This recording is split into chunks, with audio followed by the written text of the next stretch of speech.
m'a surpris.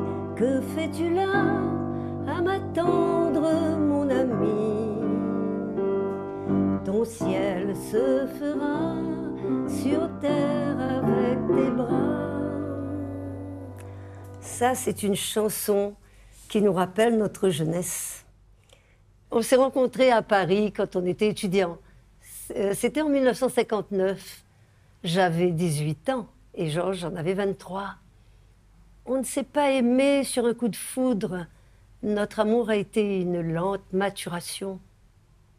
C'était à Noël 1960. Nous sommes allés en vacances en Savoie avec des cousins. Et c'est là que Georges m'a fait sa déclaration d'amour. Pour moi, ça a été un bouleversement dans tout mon être, un moment de bonheur intense. Il n'y a pas de mots pour décrire ce que j'ai ressenti. Ce jour-là, nous nous sommes dit « je t'aime » et nous n'avons pas cessé de le dire jusqu'aujourd'hui. L'amour entre nous était une évidence parce qu'il y avait une grande complémentarité entre nous. On était heureux d'être ensemble. On avait besoin l'un de l'autre. Au bout de 3 ans, on est rentré à La Réunion et on s'est mariés. On a 58 ans de vie commune, 4 enfants et 14 petits-enfants. C'est bon là. C'est bon là-dessous.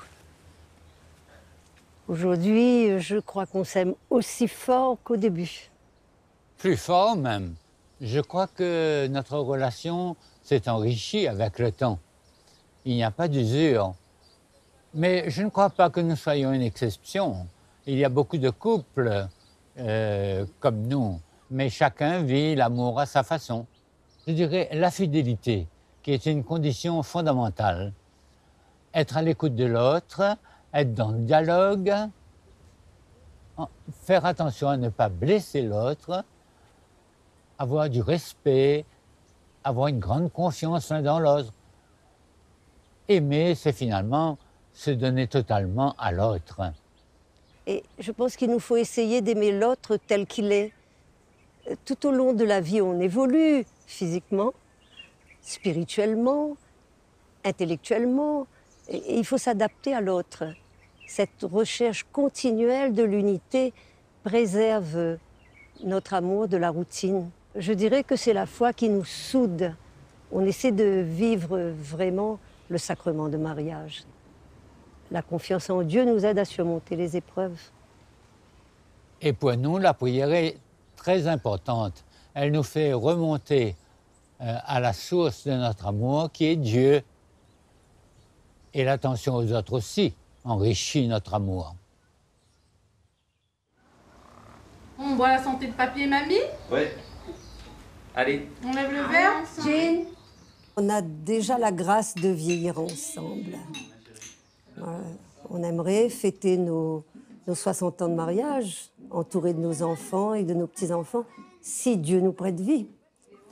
J'ai toujours reçu de l'amour de mes parents, enfants comme aujourd'hui adultes, et ça m'a apporté de la stabilité, voilà, de la sérénité. Ça m'a rendu heureux. Et aujourd'hui, je le suis toujours, et cet amour, je veux le transmettre naturellement à mes enfants. Voilà, cette façon d'aimer bienveillante.